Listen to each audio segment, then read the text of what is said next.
Montana, 1834. In the middle of the night, a camp of fur trappers and native guides bustles with activity. Under the flicker of their campfire's light, the native Delaware warriors who serve as scouts for the trappers daub red and black war paint on their faces in intentionally frightening patterns. Under the same light, their cohorts in the mountain men, who make up the majority of this trapping party, clean their rifles and check their supplies. Though this group of men is not a military outfit, all among them are preparing for battle. The Blackfoot, the reigning and rightful rulers of this territory, have killed one of the trappers' own, a beloved man known only to posterity as Mr. Howell. The evening prior, Howell had been out checking traps with another member of the party when they had been attacked by the Blackfoot. While his companion had escaped, Howell had been mortally wounded and suffered an ugly, agonizing demise in plain view of all of his friends and comrades. Now, the blood of the trappers and native scouts runs hot for vengeance. As the Delaware scouts carry out their ritual war dance, the mountain men confer with each other in hushed, angry tones about the revenge they intend to exact upon the Blackfoot.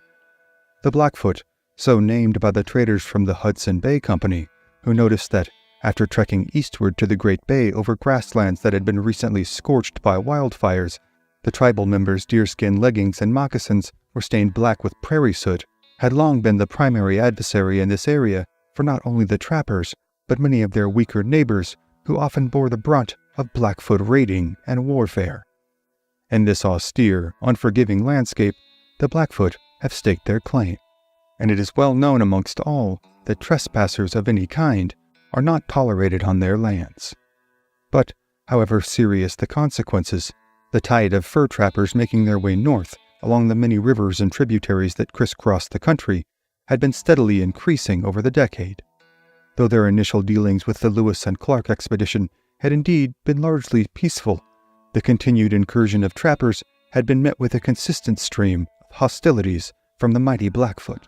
While trappers often traveled in parties numbering in the dozens, nearly all of whom would be heavily armed, the litany list of trappers and mountain men who had lost their lives for trespassing was ever growing and well known amongst all those who ventured out on the wild expanses of the northern plains. Every man amongst the trapping party, now readying themselves for combat, had known this danger, as had their dead comrade Howell. But this does little to whet the trappers' and native scouts' appetite for vengeance in the name of their comrade. Although they are largely a motley crew of what most in the large cities back east would consider unfit for civilized society, they are not without leadership nor order.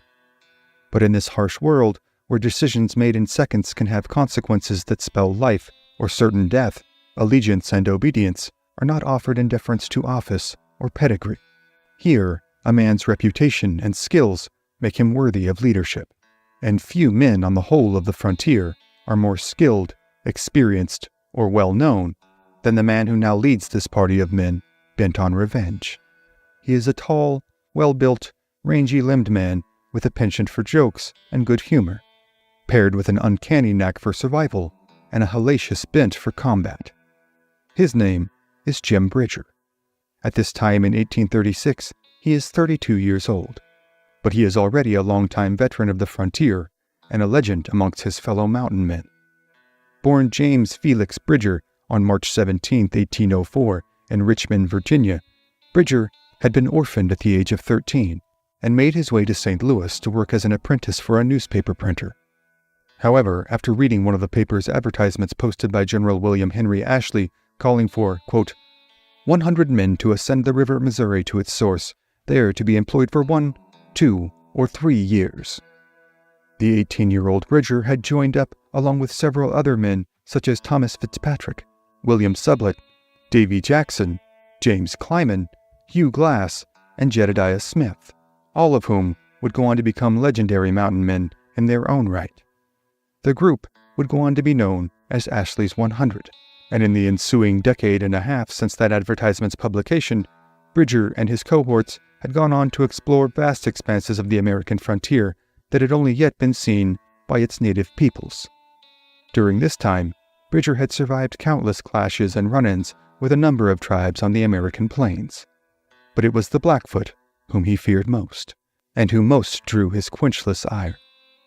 Now, as he makes his final preparations and mounts his horse, Bridger is silent amidst the cyclone of activity that surrounds him.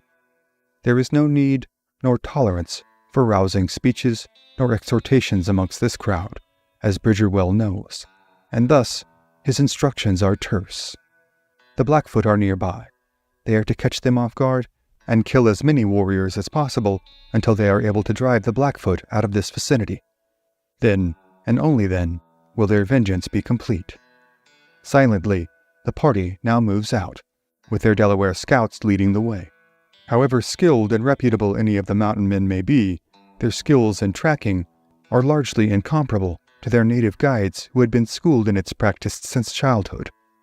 Now, under cover of the night, the mean-eyed and tight-lipped contingent makes its way across the sparse landscape, myopically intent on exacting their proverbial pound of flesh from their hated rivals. As the chill of the night winds envelop them, the men do their best to steady their nerves and temper their anger, lest a tactical mistake be made in this critical hour. Finally, the Blackfoot camp is in sight, but the Blackfoot sentries have alerted their comrades, and the Blackfoot are now securely ensconced in a grove of cottonwood and willow trees on the bank of a small river which runs behind them. Just before coming into rifle range of the Blackfoot, the contingent of trappers and scouts comes to a halt. Bridger and the other trappers huddle to discuss their next course of action against this unexpectedly entrenched enemy position. However, as the mountain men confer, the Delaware scouts see no need for what they believe to be baseless precautions. The Delaware, with tomahawk in one hand and rifle in the other, make an immediate headlong charge towards the Blackfoot position. They swarm into the thicket holding the Blackfoot with such ferocity that the Blackfoot are compelled to retreat, thinking that a far larger force has fallen upon them. As the Delaware hack and shoot down any Blackfoot that they can, the remainder of the Blackfoot force quickly swims midway across the river to a small island. From their positions, the still bewildered trappers can see the Blackfoot swimming across the river, holding their rifles above their heads so as not to waterlog them. Now, this band of warrior kings on the northern plains are, pitiably, trapped on an island with little cover and little possibility for escape. The trappers and Delaware scouts now take their time and ease into firing positions least exposed to the warriors on the island. The mood has now changed from one of uncertain foreboding to a level of conviviality often reserved for picnics and parties. The following account from fur trapper and participant in the battle, Isaac P. Rose, describes the scene as follows in his memoir, 4 Years in the Rockies. It may appear strange to our readers, yet it is nevertheless true that the feeling experienced by the trappers when about to make a raid on a band of hostile Indians resembles those of our country friends when going to visit a circus. It is relaxation from their usual employment, and a good time for fun, frolic, and adventure is expected.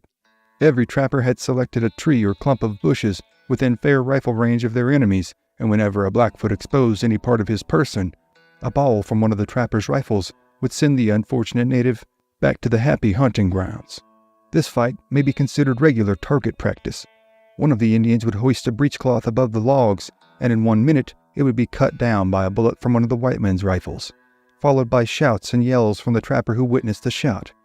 And, again, a trapper would place his wolfskin cap on his ramrod and raise it above his place of concealment, and it would soon be perforated by an Indian bullet. In this way the fight went on for several hours, but with little advantage to either party. Despite the mortal consequences, the mood is light, even when one of the trapper's own suffers a minor injury. A man named Mark Heed manages to incur a scrape on his upper arm from a bullet. The man, well known amongst his fellow trappers for his distinct, nasally drawl, cries out in shock and pain, "I've been shot!" The trappers further down the firing line from him cannot make out his words, and ask those in between themselves and Heed what the man has said. "He says he shot an Indian," yells one. The indignant tone of Heed himself then cuts through, correcting, "No, I didn't either. I said I was shot myself." The trappers instantaneously fall into an uproarious laughter, realizing that the wound is not serious and that their friend is not injured enough to encumber his personality. However, for the Blackfoot and for the Delaware scouts, there is no laughter to be had. The animus between the two tribes has run long and deep over decades of conflict, and the Delaware are intent on taking the fight to their hated enemy.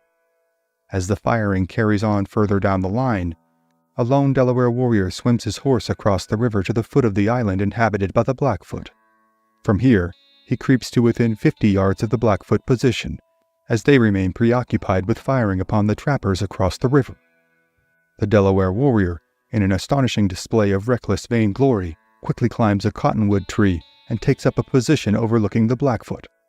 From here, he begins to pepper them with accurate sniper fire, dispatching 3 Blackfoot warriors in 3 successive shots.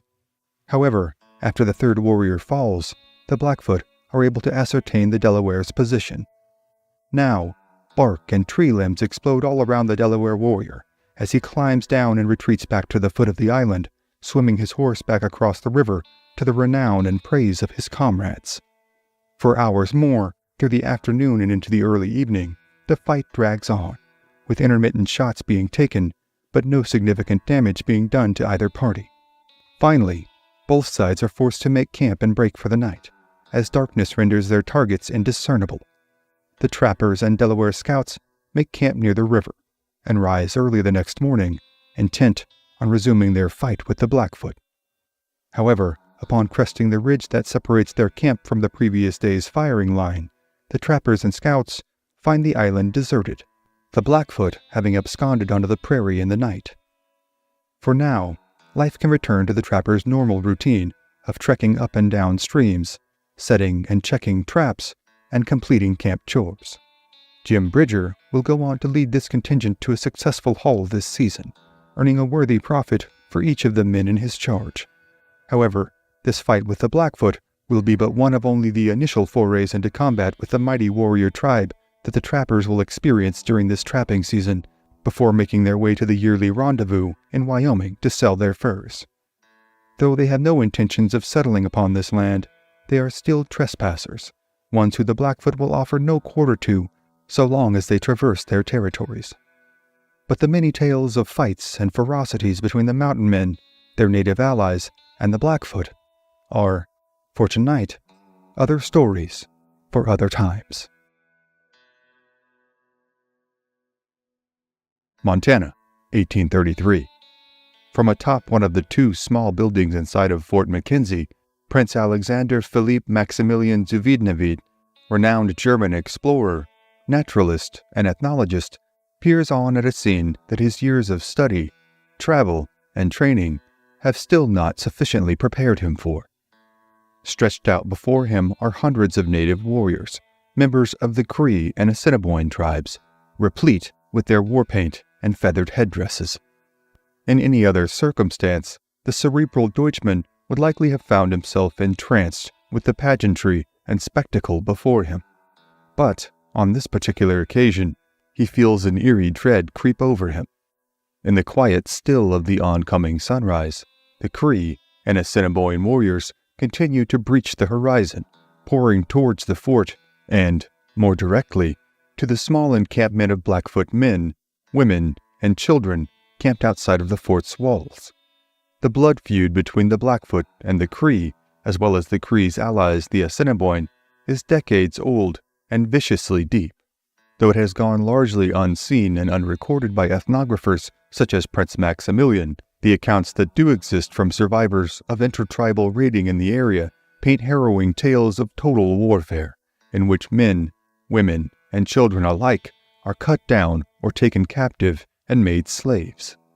Countless times on the open plains, a camp of unsuspecting natives has been overtaken in a surprise dawn raid by their rivals, and subjected to violent torment and death to the point of near eradication.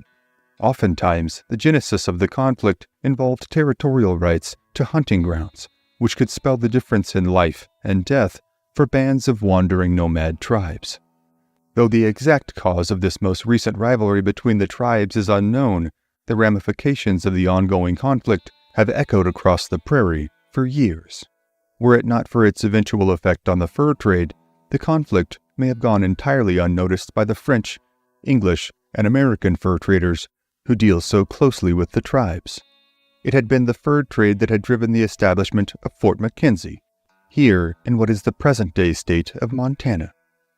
American Fur Company merchant David Mitchell had selected this site 6 miles north of the Marias River in hopes of establishing a central locale from which to conduct trade with local tribes. Mitchell had constructed the fort, comprised of 2 blockhouses inside of a roughly 50-yard by 50-yard square enclosed with a timbered fence, and named it in honor of his boss at the American Fur Company, Kenneth McKenzie. Prince Maximilian and his longtime cohort, famed frontier artist Karl Bodmer, a 24-year-old Swiss-French printmaker, etcher, lithographer, zinc engraver, draftsman, painter, illustrator, and hunter, have spent the past few weeks at Fort McKenzie, making observations and illustrations. Bodmer has already built himself a formidable reputation, and has been in the process of building a rapport with the Blackfoot bands who come to trade at the fort, and made camp outside of its walls. Prince Maximilian has also spent considerable time amongst the Blackfoot, building friendships and noting the differences in the several bands of Blackfoot that comprise the larger tribe, as well as its many complex warrior societies. He has, in fact, been the first ethnographer to record these differences, counting there to be 7 men's societies in total, grading by age, with the lowest being the Mosquito Society and the highest being the Bull Society. Other societies included the Bee Society, the Dog Society, the Crow Society, and the Kit Fox Society. Maximilian had also gone to great pains to learn anything of the religion or faith practices of this enigmatic Northern Plains warrior tribe, but in this case his efforts had proven fruitless, much to his frustration. So much so, in fact, that he had made note of it in his journal. Mr. Berger, the interpreter, who was otherwise well acquainted with the Blackfoot Indians, could not give me any information respecting their religious ideas, further than that they worship the sun. However, while Maximilian and Bodmer had spent the preceding few weeks observing and conversing with the Blackfoot in hopes of furthering their cultural understanding, their compatriot and tireless entrepreneur David Mitchell has spent his time making overtures of goodwill towards the Blackfoot in efforts to establish stronger trading ties and better deals for himself and the American Fur Company. He has, thus far, been rather successful, as the Blackfoot rightfully discern his effort to, at least in some part, be in good faith, as he seems to truly care for and about their people, treating them with respect in all of their prior dealings. Now, a breathless Mitchell scrambles to the top of one of the fort's buildings, joining Maximilian and Bodmer for a better vantage point of the scene about to unfold. Initially, all 3 men are plagued by a sense of foreboding, as it is unclear whether the Cree and Assiniboine's target is the Blackfoot village or the fort. They also share a sense of hopelessness, as their friends and new comrades in the Blackfoot are camped too far away from the fort's walls to enable them to escape the oncoming force of attacking warriors. It is apparent within moments that the attacker's trajectory is directed straight towards the Blackfoot, and that the object of this morning's attack will not necessarily be the raiding of this fort, but the exacting of yet another round of retribution in an ongoing tribal feud. The scene that is about to unfold is one that few white observers have ever been privy to, but the stories of such battles have permeated the local folklore so stringently that the tales of wailing captive slaves, shattered lives, and torture killings are all but ubiquitous here on the northern plains. Now, as nearly all the inhabitants of the fort work to prepare for a residual attack that may still indeed be on its way, most among them lose the internal struggle not to watch the events before them unfold. The Blackfoot, however, do not have the luxury of preparation nor reflection.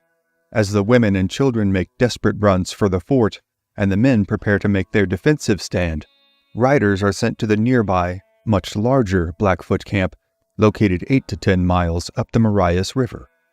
As the Cree and Assiniboine smash into the smaller Blackfoot camp, a vicious battle unfolds.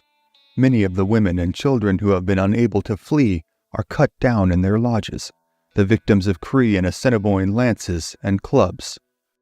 The Blackfoot warriors, themselves exhausted from a night of celebratory drinking and dancing, put up a brutal defense of their own, and as the roar of gunfire resounds, and the camp is filled with the shrieks of attackers and victims alike, the fight unfolds in a scene of utter chaos and inhumanity. However, the Blackfoot's staunch defense soon bears fruit, as reinforcements from the nearby Blackfoot camp begin to flood into this camp.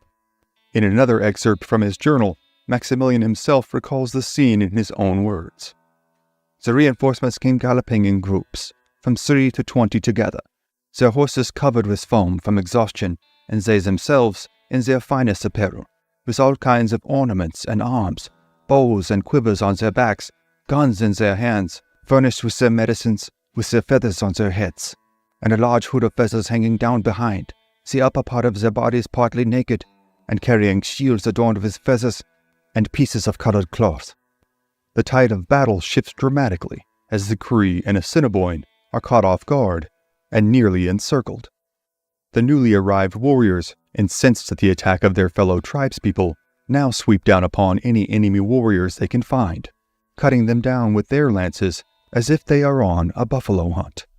Back at the fort, Mitchell and a number of other trappers and hunters have reached their fill of watching Blackfoot women and children, many of whom they have grown close to and know by name, cut down at the hands of Cree and Assiniboine warriors.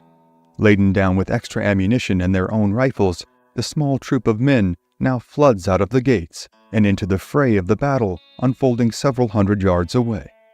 They too sweep down upon the Cree and Assiniboine attackers, firing at will upon any that present themselves as targets. Now, the chaos of the battle only intensifies, as fleeing warriors are cut off and cut down without mercy. Finally, the surviving Cree and Assiniboine flee over the horizon, with this attack having gone awry. Now, a flood of both relief and despair fall over the camp, as loved ones flood back into the village from the fort, many cleaving to the bodies of those who have been killed.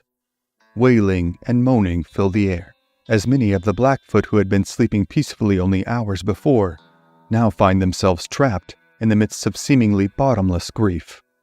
Then, after an initial wave of sadness has washed over the Blackfoot, the tone changes to one of anger. The dead Cree and Assiniboine warriors lying scattered about the village are now made the target of the Blackfoot's thirst for vengeance. Their bodies are grievously mutilated in the ritual style of plains warfare, with additional indignities being wrought upon their attackers even as they lie still in death. Maximilian himself describes the scene.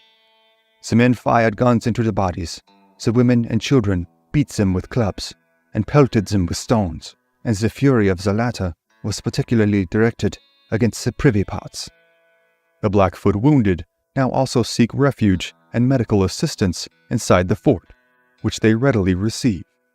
Mitchell and the trappers who rushed out to assist the Blackfoot are now embraced for their efforts as brothers. Even Carl Bodmer is credited by Old Bear Chief himself for preserving his life. The chief believes that, because the artist had painted his portrait mere days before, this had protected him in the battle. Bodmer, for his part, wisely offers no refutation to this. Bodmer will go on to paint a vivid portrait of the battle he has just witnessed, one which captures the diversity in both tribes' weaponry and dress. Though the battle is over, the ramifications will be long-lasting. The tentative peace that had been formally negotiated by David McKenzie between the Blackfoot and the Assiniboine has been effectively shattered, and the effects will not only be felt here on the high plains, but in the fur markets of the East Coast and Europe.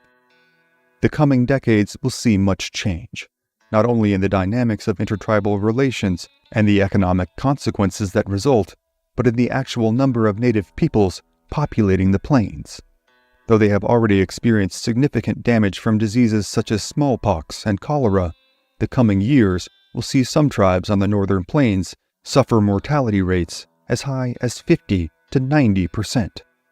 This would change the cultural, demographic, and political landscape of the northern plains and the whole of North America to a degree seldom seen before in human history.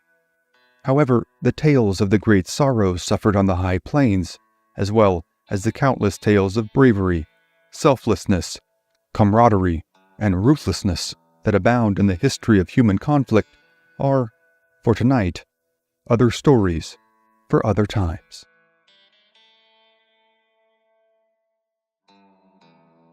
In 1809, on a chilly morning in southwestern Montana, two men quietly paddled their canoes down the Jefferson River. Their names were John Potts and John Colter. Both had been members of the famed Lewis and Clark expedition and were some of the only non-natives on the continent familiar with this area.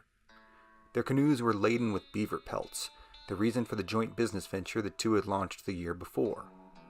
The previous year, both men had come under attack while leading a contingent of natives from the Flathead and Creek tribes on a trapping expedition through the territory of their mortal enemies, the feared and venerable Blackfoot.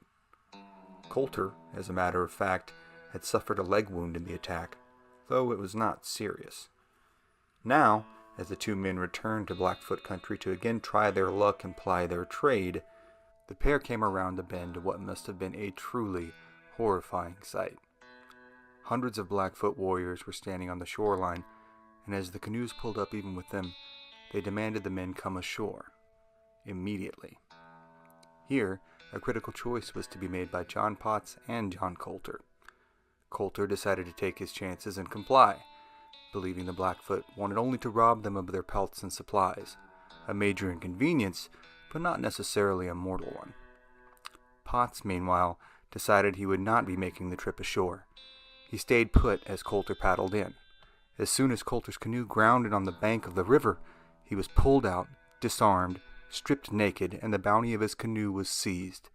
Potts was again commanded to come ashore, but again steadfastly refused. As he refused, a Blackfoot stepped forward and shot him with a musket, putting a ball into Potts's hip.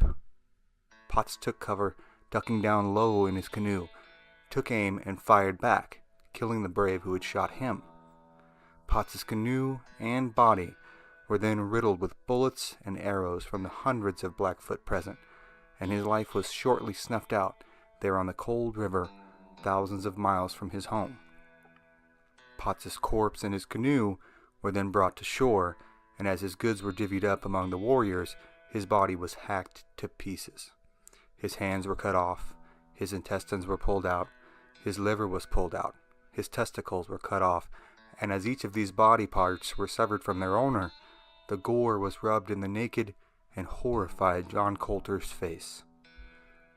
Covered in the blood and entrails of his longtime friend and business partner, Colter was sure he would be executed next. But a short meeting was held among the elder warriors present, and when they broke, Colter was asked whether he was a good runner. Colter, a tall, lean, and powerfully built man, was renowned for his endurance and strength. But, guessing the game that might be afoot, he replied that he was in fact a very poor runner. A Blackfoot chief walked Colter away from the group, pointed towards the open territory heading away from the river, and said, "Go." Colter took off at top speed, hoping to get as much of a head start as possible. Soon, a large pack, different accounts set them from around a dozen to several dozen, began to chase after him, bows and spears in hand. After several miles of running at max effort through river-strewn, mountain-edged, and timber-spotted prairie, Colter's nose began to bleed from the strain, and his entire torso became caked in both his blood and the dried and now likely quite pungent remains of John Potts. But his efforts had managed to put a large divide between him and nearly all of his pursuers. One warrior, though, had managed to hang in with Colter through his entire flight so far, and was now closing ground at a deadly pace. However, he was so exhausted that he stumbled when he attempted to raise his spear to run Colter through, and fell on his lance, accidentally breaking it into 2 pieces. Colter grabbed the pointed end and stabbed the warrior to death with it, before taking off again after taking the now dead Blackfoot's blanket. After another 5 miles, he came across a beaver dam in a river. He dove into the icy river, swam underneath the dam just like a beaver, and hid inside the dam until nightfall, all while the Blackfoot who had trailed him there went up and down the river trying to find him. When they eventually relented and left, Colter emerged from the dam and walked, climbed, and crawled another 11 days to a trader's fort on the Little Bighorn River. He would recover from his ordeal, return again to the mountains, and try to build his own fort with new business partners. However, after going out to check their traps and returning to find that the Blackfoot had killed everyone in camp, 17 people, he fled the mountains for good, never to return. Colter moved to Missouri, married, and died in 1815, though there is some debate to that, and the exact cause remains unknown. John Colter's run and his life have gone down as legend. Come back next time to continue our look, but his story still lives at the Mountain Men. Only here, on the best history show this side of the Rockies, History at the OK Corral. The foothills of the Eastern Rockies, Montana, 1836. As a small contingent of mountain men wearily made their way south along the foothills, on their way to the Salmon River, they kept a watchful eye out for both game and their most feared adversary in this territory, the seemingly fearless and innately bellicose Blackfoot.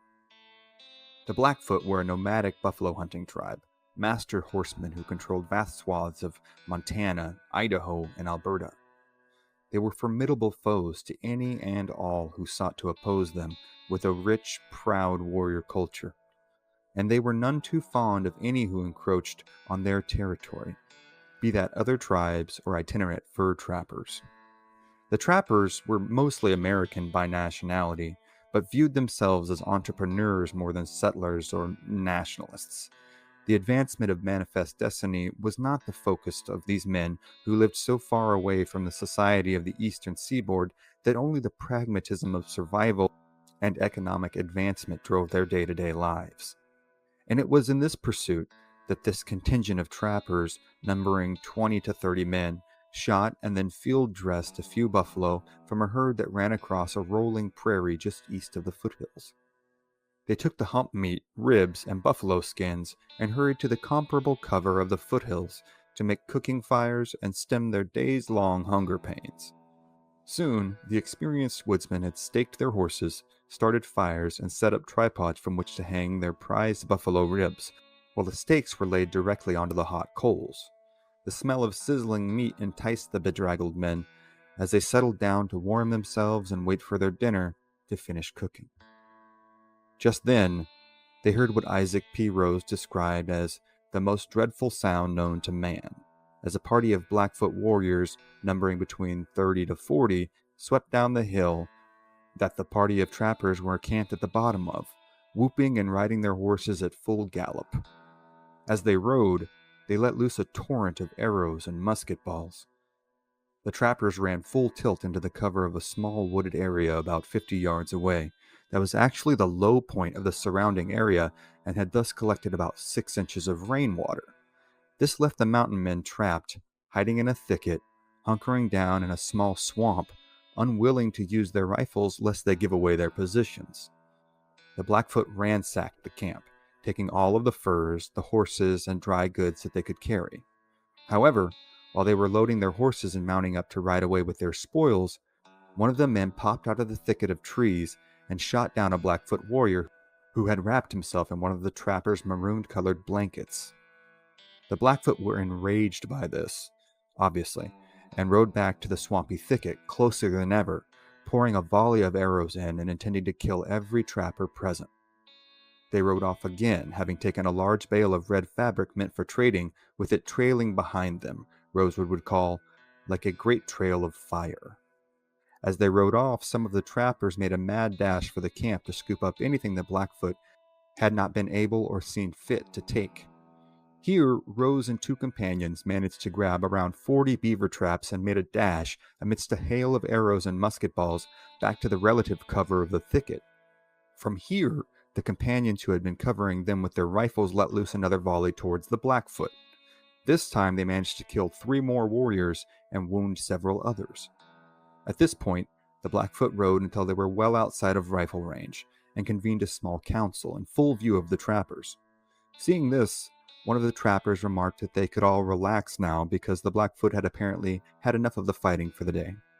But another man, Charles Warfield, rebuked him, saying all present should ready themselves for the Blackfoot's most ferocious effort yet. He had fought the tribe many times before, and said that if he did not hear their death howl, then the fight was not over. He was quickly proven correct, as the council of Blackfoot shortly broke, and the warriors mounted their horses and made a full-on charge at the thicket. This time, Rose remarked, it was clear that they meant business, which leads one to wonder what they meant before this, but, the Blackfoot made one final, desperate, and daring attack in an attempt to avenge the deaths of their tribesmen. They came within a few yards of the mountain men, who only managed to repel them due to their experience, cover, and superior weaponry. 2 more warriors fell, and finally, after this, the Blackfoot grabbed the slain bodies, retreated again outside of rifle range, laid the bodies out, and formed a circle around them. They commenced howling and wailing in long wolf-like courses that echoed eerily off the surrounding hills.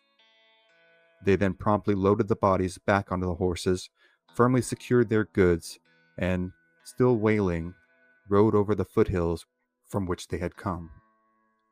After waiting long enough to assure themselves that their attackers had gone for good this time, the mountain men made their way back to the campsite.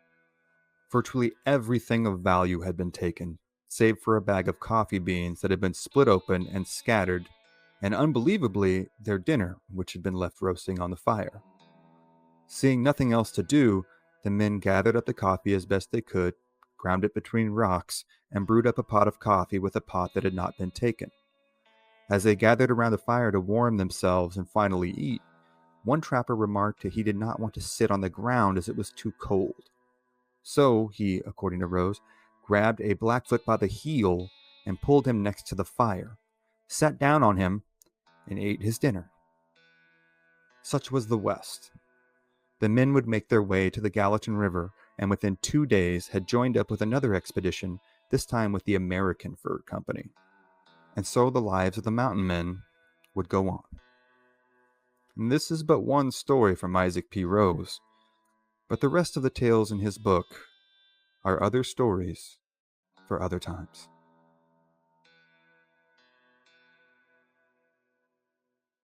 October 1870, near present-day Saskatchewan, Alberta. A large party of Cree, young dogs, and Salto had been making their way southeast for a few days. Anywhere from 600 to 800 strong, they were on the warpath in hopes of exacting revenge on their hated rivals, the Blackfoot. The Blackfoot had been wreaking havoc on the Cree for generations, but in the last few months had been particularly frequent in their raiding. However, these incessant minor raids were largely because the Blackfoot had been severely weakened by a smallpox outbreak over the last 2 years, and were having trouble securing resources via any more grandiose means. So, now, the chiefs of the Cree concluded that this would be a good time to make their assault. But, on this chilly morning in the middle of the Albertan plains, several dozen warriors stood in a semicircle around the war chief Pipo. Pipo had had a dream, and the dream had given him great concern about proceeding.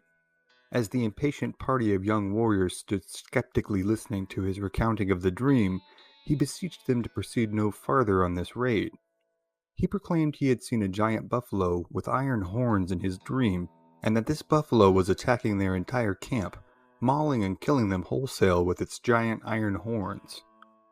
Understandably, Pipo thought this was not the kind of omen one wants to encounter while on the warpath. Still though, while dreams and visions did indeed hold great sway within the Cree tribe, this did not mean that all visions were created equal, nor that all were to be taken seriously. This party of bellicose young men were intent on exacting their revenge for horses stolen and family members killed. Thus, they were not terribly inclined to turn around and head home just because one of them had essentially had a bad dream. The party ignored his warnings, and they all carried on, southeast towards what is today known as the Oldman River, near present-day Lethbridge, Alberta. This is where the Blackfoot and their allies, the Bloods, were camped. Now, before we get too much further into this story, it's worth taking a moment to clarify the alliances between these different tribes that resulted in these deeply held and decades-long blood feuds. Like almost any other tribes cohabitating a particular region, strategic alliances were often formed on Canada's harsh central plains as a means of survival. The Blackfoot were the largest contingent of the Blackfoot Confederacy.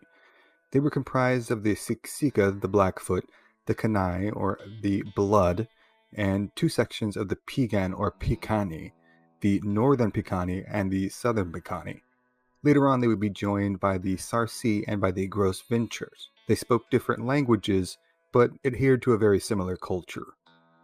The Iron Confederacy was comprised of the Cree that moved onto the Great Plains around 1740. The southern half of this movement eventually became the Plains Cree, and the northern half would become the Woods Cree. The Saulteaux, which were the Plains Ojibwe, the Nakota or Stony people, also known as the Assiniboine, as well as the Métis and Haudenosaunee. As with most other conflicts amongst Plains tribes, theirs was a rivalry born of resources. The best hunting lands were held by those with the martial ability to acquire and sustain control of an area by running their enemies out, securing some form of peace agreement with them, or by killing them off entirely. In this case, the Blackfoot had long gotten the better of the Cree and their allies. But while the 1860s had certainly not been kind to the Cree and their allies in the Iron Confederacy, they presumed themselves to at least be in better shape than the Blackfoot by 1870. This had led this group of hundreds of warriors to believe that victory was all but guaranteed. Thus, the party carried on through the day until, as the sun began to sink into the eastern horizon, their scouts returned to report that they had found a few teepees at the base of a nearby hill, which were stragglers on their way to what the Cree believed to be the main Blackfoot campsite a short distance away. The decision was made to make a cold camp, no fires, and to wait the night out and attack in the pre-dawn hours. However, a fatal miscalculation had been made. Much like Custer and his men 6 years later at the Battle of the Little Bighorn, the Cree had vastly underestimated the totality of their opponent's force. Their scouts had been correct. There was indeed a small group of Bloods camped just up the river from the few teepees at the base of the hill. And if that was all there was, this would indeed be an easy route for the Cree. But, in fact, a far larger Blackfoot contingent was camped just up the river from this smaller group. Had the scouts seen this group, perhaps Chief Pipo's vision would have been given more credence at this most critical 11th hour. But they did not. And so, on the morning of October 25, 1870, before the sun had crested the skyline, the initial Cree attack began. The first to fall would be the two families that were camped at the bottom of the hill near the river. They awoke to their teepees being slit open by Cree knives. Everyone inside who was not shot dead with arrows or stabbed to death with spears where they lay was dragged outside and stabbed, slashed, and bludgeoned to death. This included a number of women and children. The next to fall would be the small group of Bloods camped next to the river, who were all asleep in their teepees. The Cree stormed into the camp, which was dead silent after they had killed all the dogs. The only thing that pierced the silence were the Cree yelling, "We're here," as they began slitting open teepees and slaughtering the inhabitants. Now the gunshots began to ring out, as the Bloods, whose camp was far better equipped with rifles and revolvers than their attackers, began to defend their families and their lives. Women and children shrieked in terror as they were cut down trying to cross the river in an attempt to flee to the larger Blackfoot camp. Many were shot down, some were not, and as they rushed into the larger camp to inform the Blackfoot leader, Mountain Chief, of the attack that was underway, they were met by warriors already exiting the camp on their way to defend their Blood allies. By the time the sun had risen, the river valley was swarming with Blackfoot warriors, riding at full speed on their war horses down the ridgeline and encircling the Cree near the river. Now, the hunters had become the hunted, and the Cree were forced to make a retreat. The fighting raged on for hours, with the Blackfoot and Cree ensconced in two ravines that ran parallel to one another. Attacks would be made and retreats attempted, with dozens of warriors on both sides being cut down by mid-afternoon. Eventually, hundreds of Cree warriors tried to swim back across the river and flee into the nearby thicket. But their attempt was spotted by a half-white, half-indigenous Blood scout named Jerry Potts, who was camped with the Blackfoot at the time. He alerted his cohorts to the fleeing body of Cree warriors, and he and the other Blackfoot lined the ridges around the river, shooting down at the mass of their fleeing prey. Potts recalled that the Cree were so thickly gathered and numerous that one could close their eyes and pull the trigger and still manage to kill one of them. Potts and his Blackfoot brethren killed all they could, including all of those who had been brave enough to stand on the shoreline and fight. The few dozen Cree who did make it across the river fled to the open prairie on the other side of the riverbank. The Blackfoot, having killed all the Cree they could at the river, harried their horses in pursuit of the remnants of their attackers' forces. They reached the Cree on the prairie, a few hundred yards from a small thicket. Here they cycloned around them, cutting them down in a running slaughter as the Cree made a desperate change of direction in an attempt to get to the nearby thicket. 50 of the several dozen were cut down before the very few remaining survivors reached the relative cover of the thicket. For what must have been a terrifying few minutes for those Cree warriors trapped in a thicket, the Blackfoot circled around them and shot at them, whooping and taunting the entire time. It must have seemed that a brutal death at the end of a Blackfoot spear or arrow was all but assured. But, as there were so few left, and they no longer posed any direct threat to the village, the Blackfoot let discretion be the better part of valor in this case, and left these few Cree in the thicket, on foot, to navigate their way home alone through the open prairies of Canada as winter set in. As the Blackfoot returned to their camp, the screams of their grieving wives, mothers, husbands, and fathers rang out everywhere. The acrid smell of gunpowder still hung in the air, and the river itself ran red with the hundreds of gallons of human blood that now rushed into it from the dead and the dying. History would come to know this fight as the Battle of Belly River, and it would be the last and largest intertribal confrontation in Canadian history. But it certainly was not the only one. The tribes of the northern plains lived in an unforgiving reality. Their resources were finite, and territory was everything. And thus, as is universally the case with the human condition, conflicts inevitably arose. But for now, those are other stories for other times. May 1810. At their campsite on the shores of the Jefferson River, in what is today the state of Montana, a group of fur trappers readied themselves for their day's work of setting and checking traps. These men were among the first to venture into this territory, whose unrivaled beauty and bounty were constantly juxtaposed with the very real and very mortal threat of hostile tribes. They had come to this place so far away from their homes and families, which were, for many of them, hundreds or even thousands of miles away. Their universally shared goal was to acquire personal fortunes via trapping beaver and use the money to improve their and their families' stations in life.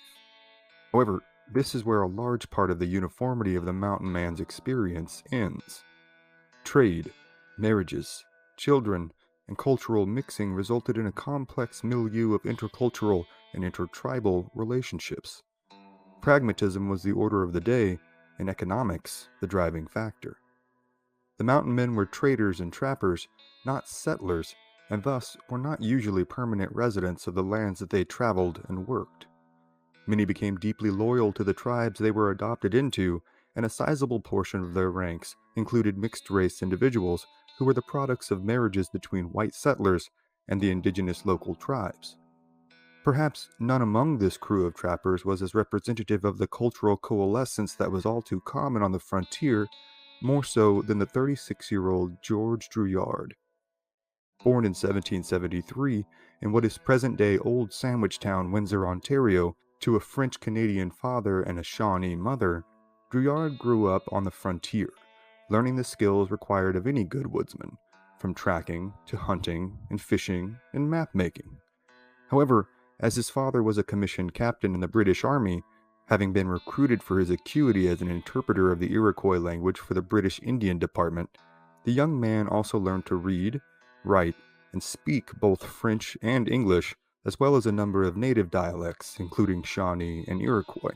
He also became proficient in the common sign language, ubiquitous, at least in some form or fashion, amongst the North American tribes.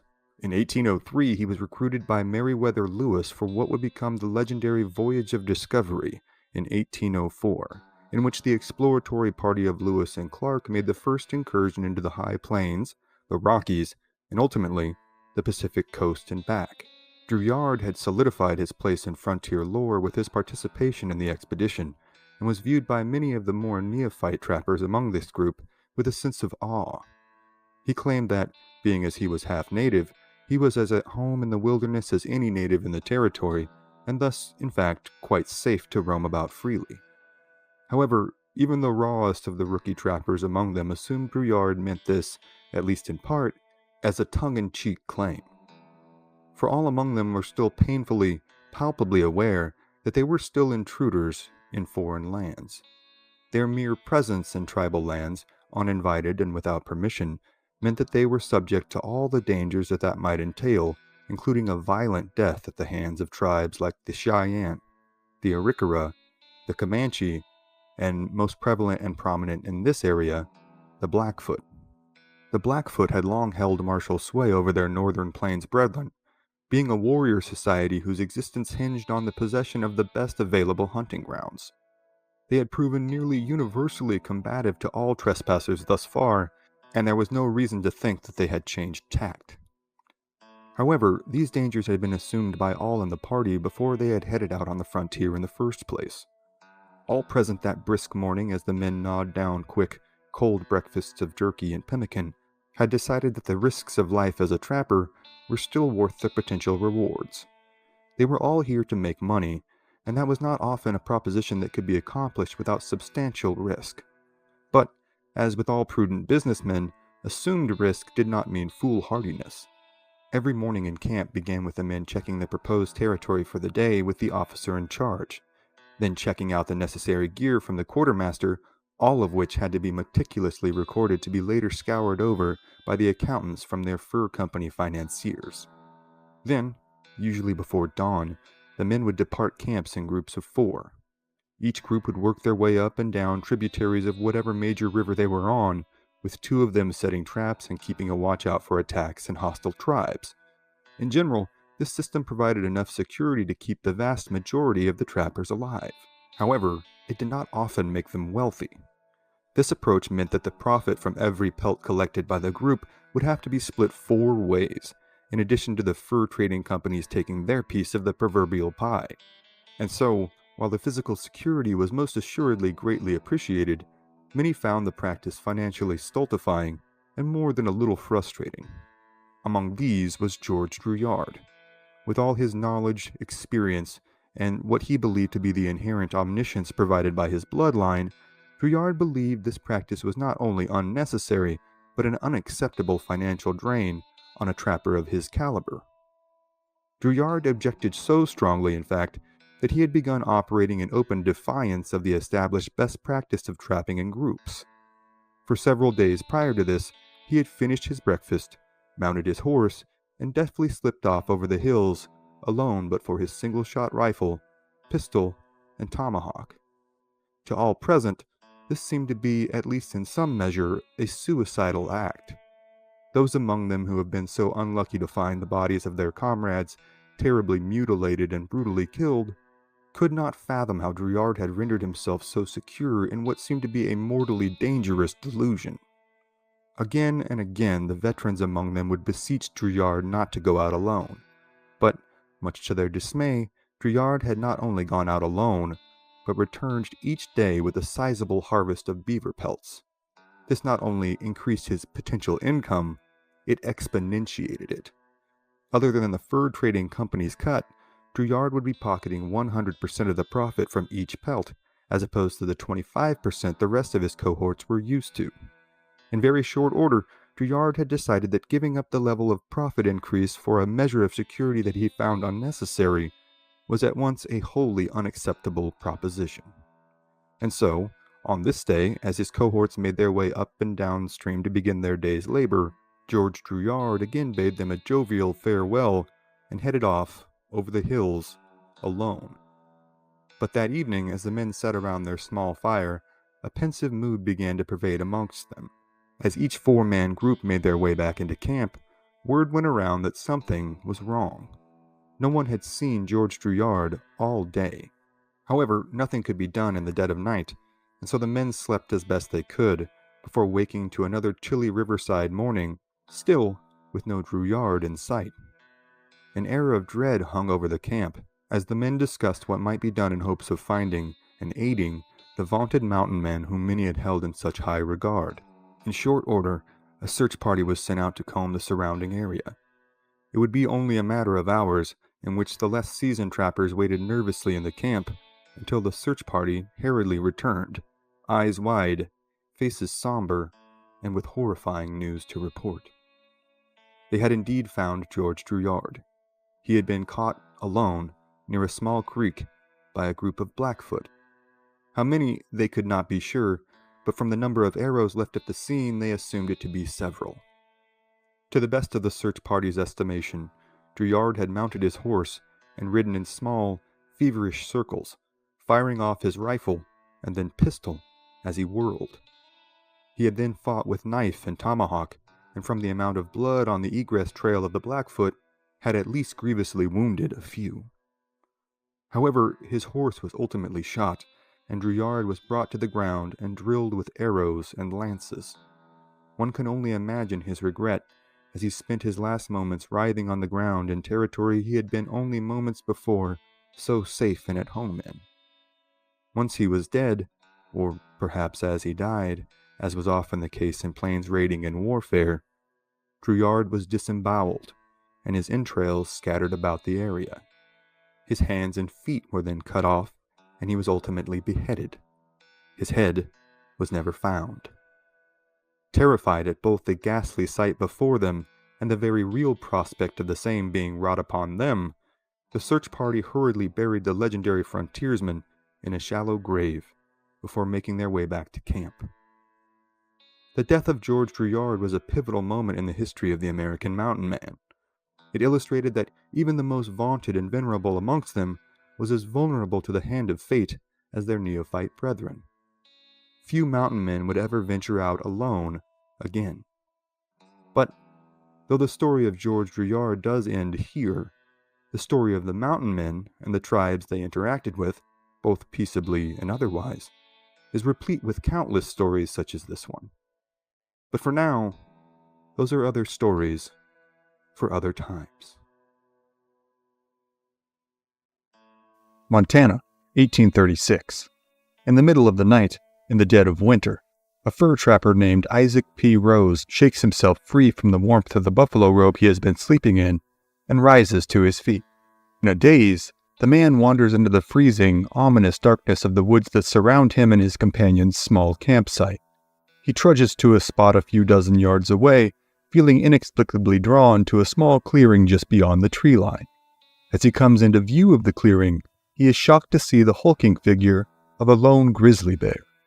For the veteran mountain man, the sight of a grizzly here in the wilds near Clark's Fork on the Yellowstone River is not at all unusual. However, this grizzly is standing on his hind legs, nearly 8 feet tall, and staring intently at the bewildered man. Locking eyes with Rose, the bear walks up to the man, striding in an eerily human-like gait, and speaks. He tells Rose, in a deep, steady voice, to shake his hand. Rose, more confused than afraid, offers the hulking beast his left hand. The bear refuses to take it. Rose, sensing the animal's offense, hurriedly extends his right hand instead. At this, the bear silently and solemnly shakes the man's hand with both of its massive paws. Then, the bear suddenly disappears with a gust of icy wind. Just as suddenly, Rose finds himself awakened by the morning sun, still wrapped in the warm buffalo blanket. It had all, of course, been a dream. Rose and his fellow mountain men, a party composed of himself, as well as Joe Meek, Jack Larison, and Mark Head, have departed from their main company in order to procure meat for their starving comrades. The main party, under the leadership of the legendary mountain man Jim Bridger, are camped 30 miles away. They are counting on their comrades to ease the troublesome burden of surviving the harsh winter at hand. They have thus far been successful, as they have managed to kill so many buffalo that, after one day's hunt, 4 of the 8 horses that have been brought along to pack the meat now find themselves burdened by full loads. The snow is deep, and travel has been slow. With another long, cold day ahead of them, the fur trappers begin to pack their things and make ready for travel. As they do this, Rose recounts his strange dream for his companions, partly for their amusement, and partly hoping one of them might proffer an explanation as to the meaning of it. He tells them how Caleb, the colloquial name amongst mountain men for the grizzly bear, had come to him in a dream, that he had spoken and only shaken his right hand. Joe Meek, another veteran trapper, shakes his head and lowers his concerned eyes on Rose. "You had better look out, Rose, or you'll shake hands with Beelzibub before night." While the grizzly bear certainly instills a healthy sense of respect and fear in any mountain man, what they fear most is coming into contact with Beelzibub. Though his name is used in the New Testament as a synonym for the devil, that is not the image that comes to the typical trapper's mind when they hear the word. For these men, the most fearful entity that they might encounter here in the wilds thousands of miles from their places of birth is not the grizzly, nor is it the venomous snakes, buffalo stampedes, wolves, mountain lions, flash floods, avalanches, or wildfires. For the mountain men, their greatest fear is the Blackfoot. The Blackfoot, or Siksika, had originated in the northeast, near the area between the modern-day state of Maine and Canada. They would eventually make their way to the Great Lakes region, and then even further west onto the expanses of the Great Plains of present-day Alberta, Canada, and the state of Montana. They had subsisted in these unforgiving environs for centuries as foot-bound hunters. Before the introduction of the horse into the Blackfoot culture in the 18th century, they had survived by chasing bison herds off of cliffs, gathering at the bottom to butcher the animals. Their cultural transformation to a horse-based people who hunted, conducted warfare, and traveled on horseback was delayed far longer than the tribes further to the south. This was due more to geography than anything else, as the Blackfoot's northerly location placed them farther away from the large populations of horses found in Mexico and Texas. But, however delayed their transformation might have been, it has also been incredibly rapid and incredibly consequential on the northern plains. The Blackfoot had quickly mastered hunting and fighting from atop charging mounts and had proven the most formidable power in the area for decades by the time Isaac Rose and his comrades sauntered into their territory in the 1830s. During the winter months, which could amount to more than half the year in these northernmost reaches of the Great Plains, the Blackfoot would set up their villages in the wooded river valleys. On the rare occasion that they ventured out from these quarters, it was generally to partake in the same practice that Rose and his companions were partaking in. They would hunt the buffalo herds that hunkered down in the wooded areas, and harvest as many as they could carry back in order to sustain their families and community until the long-awaited end of winter. The buffalo was more than simply a main food source of the Blackfoot. For the Blackfoot, nearly every tool and furnishing at their disposal came, in some form or fashion, from the buffalo. Properly known as the American bison or plains bison, they are the largest land animal on the North American continent. The largest males can weigh upwards of 2,000 pounds and can be incredibly unpredictable. They roam virtually the entirety of the middle of the continent, from northern Canada to Mexico, in what is known as the Bison Belt. At their peak, most experts estimate their population to range from 30 to 50 million, with some estimates being as high as 75 million. Their thick hides provide the material with which the Blackfoot and other plains tribes construct their teepees. Their bones, hooves, and horns are used to construct tools and cooking utensils. Bison meat is, of course, the basis of the Blackfoot diet. Roasted, fried, boiled, dried, or raw, it could be prepared and consumed in a variety of manners. A particular delicacy for many plains tribes was to squirt the bile from the gallbladder into the cavernous open stomach of a freshly killed lactating female buffalo. This created a yogurt of sorts that many children saw as a treat. To the Blackfoot, the buffalo are a sacred gift from their creator, their way of life, and their livelihood. As such, they see fit to protect their resources by any means necessary. Since the buffalo herds are such an important resource for the Blackfoot, any incursion into their territory, and especially any hunting of the buffalo on that territory, is seen as an offense punishable by death. Hugh Monroe, a Canadian fur trapper who was adopted into the Blackfoot, gives his account of how viciously the Blackfoot dealt with intruders, even of other native tribes. After finding a still smoldering campfire of a neighboring tribe referred to as the River People, the Blackfoot whom Monroe was living with became inconsolably irate and set on revenge. He asked one warrior, a man named Lone Walker, what had happened. Monroe's account is as follows. "The campers here were the River People," said Lone Walker. "We had forbidden them to come over here on our plains, but they keep coming and stealing our buffaloes. We shall now make them cry." "You are going to fight them?" asked Monroe. "Yes," said Lone Walker. "I shivered," recalls Monroe. "In my mind's eye, I saw a great battle, arrows flying and guns booming, and men falling and crying out in their death and agony. And for what? Just a few buffaloes that blackened the plains." "Don't fight," pleaded Monroe. "There are plenty of buffalo. Let the River People go in peace with what they have killed." "But," the Canadian recalled, "he gave me no answer other than a grim smile, and rode out to meet the head of the Blackfoot column." In the ensuing fight, the Blackfoot would kill 7 of the River People's warriors as their women and children fled in desperate panic. All 7 would be scalped and otherwise mutilated as both punishment and warning. Afterwards, a great celebration would be held. The fur trappers are well aware of the danger their venture has placed them in. However, they are also aware that the buffalo meat they return to their company with could quite literally be the difference between a relatively comfortable winter and possibly starving to death in the middle of nowhere. And so, for the time being, they are not dissuaded from their job at hand. The 4 men continue on with their day, spending it much the same as they had the day before. Rose, the most reliable shot, would fall a buffalo, and then they would all set into quartering and packing the meat. However, after seeing several hundred of the animals, they have proven so unusually skittish that Rose could not get close enough for a good shot. This suspicious behavior spells only one sure thing, according to the mountain man's instincts, that the Blackfoot are nearby.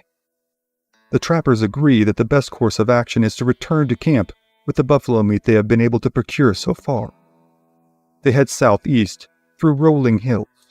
As the men ride, conversation is kept to a minimum, and their eyes continually scan the landscape around them. They are well aware that being caught with a bounty of buffalo meat will likely spell a torturous end at the hands of the Blackfoot. This end could certainly come via a variety of tortures routinely employed by almost all Plains tribes. These include being staked out in the summer sun, burned under red-hot coals, or quite literally being carved to pieces as their torturers, along with the women and children, laugh at and chide them. But a hard death could also, as Isaac Rose and company had found out only a few weeks earlier, be suffered even after escaping from a Blackfoot attack.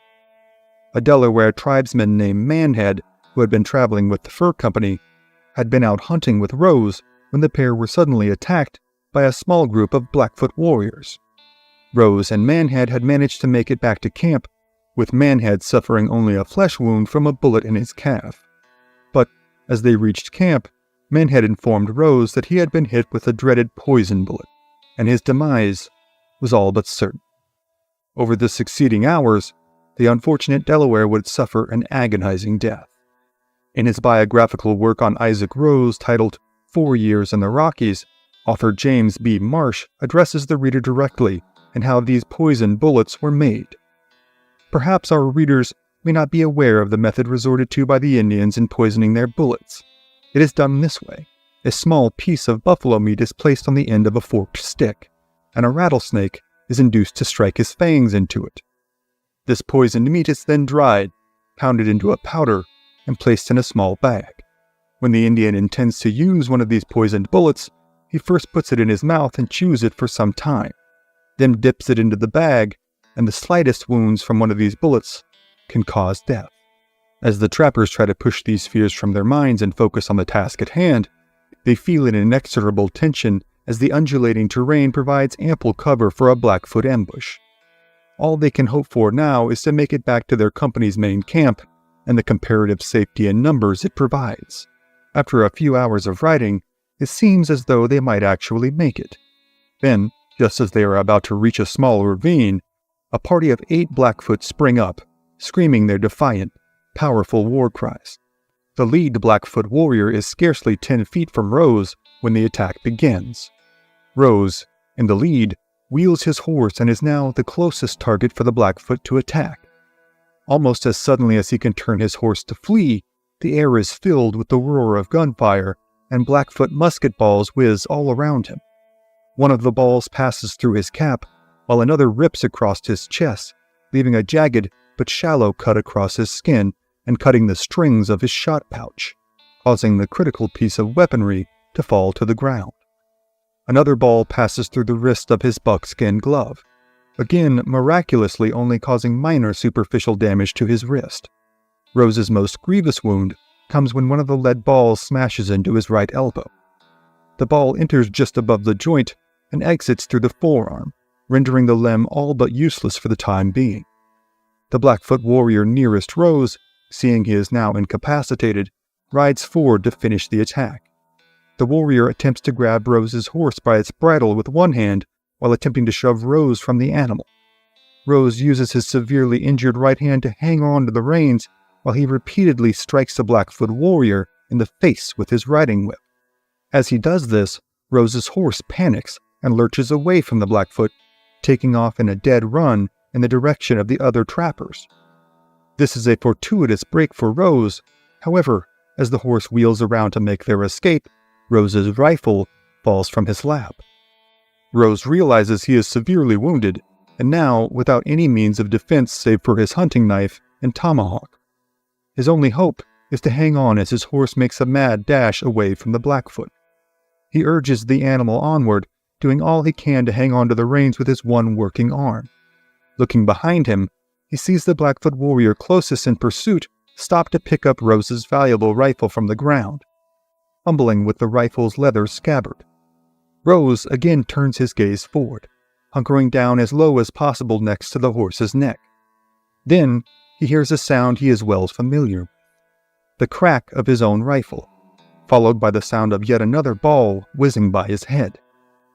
Rose's charging steed manages to catch up to the party of 3 other trappers whose retreat has been slowed by their heavily burdened pack animals.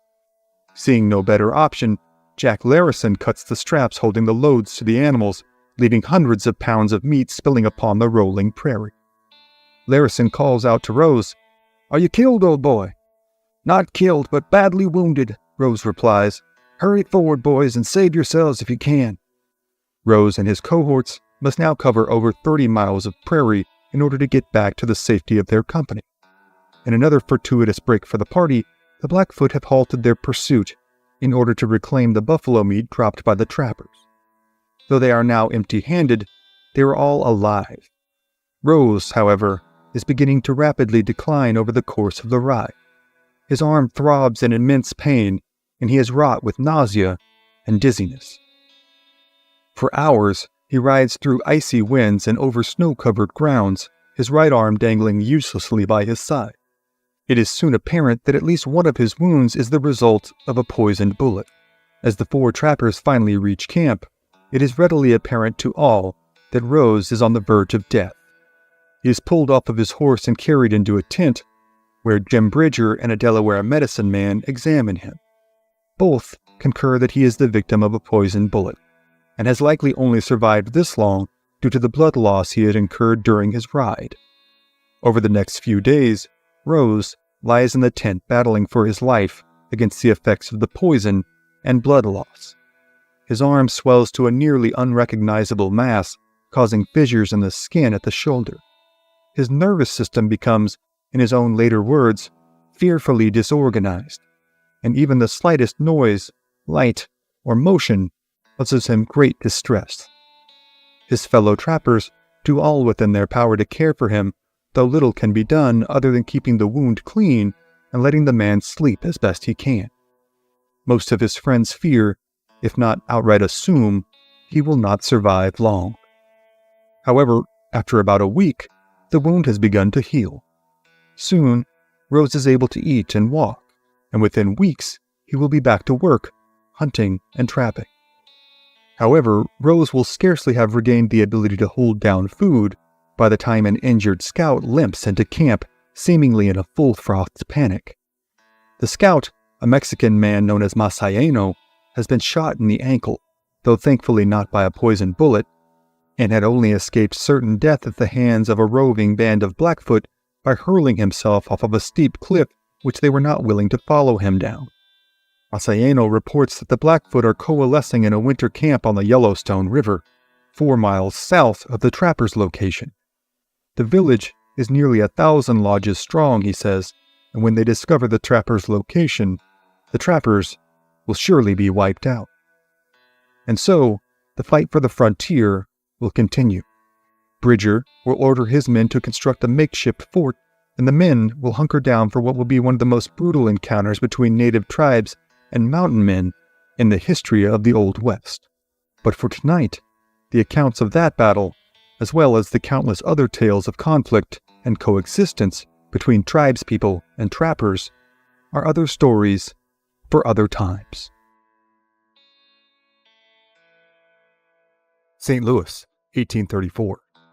On a pleasant springtime morning, a group of 60 young men are busy readying themselves to head up the Missouri River. To a man, their goal in the ensuing months is to make as much money as possible. To do this, they have all signed on as hired hands to the fur expedition of one Mr. Wyeth, a Yankee entrepreneur that sought to solidify his own fortune via the accrual and sale of one of the most valuable resources on the North American continent at the time: beaver pelts. The parlors and cafes of such faraway locales as New York City, London, and Paris were full of men sporting one of the most defining fashion developments of the 19th century, the beaver felt top hat. This fashion craze caused the demand for beaver pelts to skyrocket, and many young men to head west with intentions of securing their own fortunes.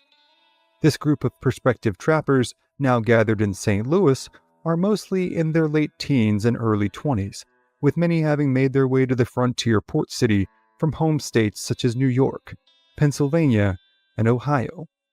Most were, to say the least, serviceable woodsmen, but few had ever ventured into the territory they were now about to. The nervous tension of youngsters on the brink of great adventure and great danger prevailed amongst them, as they were all too aware of the potential risks and rewards of their new endeavor. In the preceding weeks, as they had waited for the company of Mr. Wyeth to assemble and fully outfit itself, the neophyte frontiersmen had watched as many a keelboat had pulled into St. Louis bearing the fruits of their passengers' labors. Vast quantities of seemingly flawless beaver pelts were unloaded by weary but satisfied trappers, returning to sell their wares for profit and finally take their leave from the field. However, along with their encouraging bounties, the returning trappers also brought back with them no short supply of hair-raising stories about their run-ins with the tribes upon whose territories their trade required them to encroach. Oftentimes, trappers and frontiersmen were able to broker peaceable agreements with local tribes, with many becoming adopted into or intermarrying with a number of different tribes like the Crow, the Shoshone, and the Mandan. The Blackfoot, however, had proven perpetually combative and unreceptive to treaty, trade, or coexistence. The Blackfoot as a people are actually composed of 4 closely related bands. These are the Northern Piegan, the Southern Piegan, the Blood or Kaina, and the Siksika, often referred to as the Northern Blackfoot. Their reach by the early 19th century was vast, stretching from northern present-day Alberta, Canada, to southern Montana. They had originally come from the east, being one of the first Algonquin language-speaking tribes to migrate westward in order to hunt the vast herds of buffalo upon the open plains. Up until the early 18th century, they had subsisted by hunting the buffalo on foot. They would burn large swaths of prairie in predetermined locations, knowing the smoke and flames would cause whole herds of the lumbering beasts to panic and stampede, upon which they could be run off of cliffs where they would fall to their deaths. Sometime before 1750, however, the Blackfoot had acquired both horses and firearms, and they had used these new technologies to not only revolutionize their approach to hunting, but their approach to warfare. Now heavily armed and highly mobile, the Blackfoot waged merciless war on their longtime enemies like the Cree, the Crow, and the Kootenai. They saw the trapping expeditions who trapped and skinned the plentiful beavers from their lakes and streams and harvested and fed upon their deer, elk, and bear as no more than bald-faced intruders, deserving of neither merit nor mercy. Many a young man newly arrived to St. Louis would find their taste for the freedom and adventure of the wild frontier suddenly soured upon hearing a returning trapper recount tales of finding good friends and comrades' bodies, terribly mutilated and full of so many arrows they resembled dead porcupines. But despite all of the dangers, or maybe because of them, the prevailing mood on this morning is one of joviality and optimism. As the young men stand around in small groups, seeking shade as the sun begins its climb to its noontime apex, they trade stories of wild nights on the town, boast of great deeds yet undone, and rib each other with jokes. One among them, though, is notably less enthusiastic. Though outwardly looking as fit for the job as any of his cohorts to his left and right, a young man known only to history as Howl takes little to no part in the fun. He has, in fact, proven so sullen and melancholy over the last few days, many of the others wonder if he will even board the boat heading west on the Missouri, or whether he will head back home, wherever that might be. His perceived weakness draws the ire of his companions, as is wont to happen in groups of men such as this, when it is seen as more of a merciful fate for all involved to run the weak member out, lest he become a liability for all at some later date in some far less hospitable locale. Howl, himself, wonders what he will do when the boat scheduled to take them upstream arrives. He had eaten little in the past few days, and slept even less. This combination serves only to fray his already strained nerves even further, as his mind drifts and his resolve continues to waver. Time, however, waits for no one, and before noon, the boat has docked only yards away from where the men of the company are waiting. The next few hours are spent loading the men, livestock, and materiel meant to sustain them for several months onto the boat. Finally, with all 60 of the men, including Howl, plus the crew and Mr. Wyeth aboard, the keelboat departs St. Louis, heading up the river towards the frontier. After a few days' travel on the river, the company pulls ashore to make camp. After securing the livestock and eating a much-anticipated supper, the trappers convene in small circles around several small campfires. As each group settles in about the fire, conversation is made about the day's events and expectations of what is to come. Still, Howl remains as distant and melancholy as ever. His compatriots, not lacking entirely in basic empathy, at least not yet, inquire as to what the cause of Howl's seemingly incessant internal turmoil might be. Howl, exhausted by the physical and psychological toll of the day, confesses almost immediately, with equal parts relief and anxiety, that the source of his trouble is the ceaseless worry and heart-sickness caused by the beautiful young woman he had left behind. The following is an excerpt from 4 Years in the Rockies by James P. Marsh, linked to purchase in the description. "Well, boys," Howl said, "I suppose you think it's strange that I should always be so gloomy. But I have good reasons for being so. I believe I am today the most unlucky man in the world. Listen, and you can judge for yourselves. I was engaged to be married to one of the nicest girls in St. Louis, and she was just as good as she was good-looking. She was a seamstress and supported herself and her aged mother by sewing for a clothing store.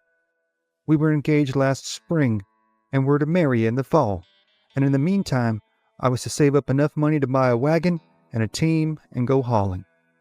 Well, boys, I shipped on board a steamboat as a deckhand at $30 a month, and I afterwards become a fireman, for which I received $40 a month.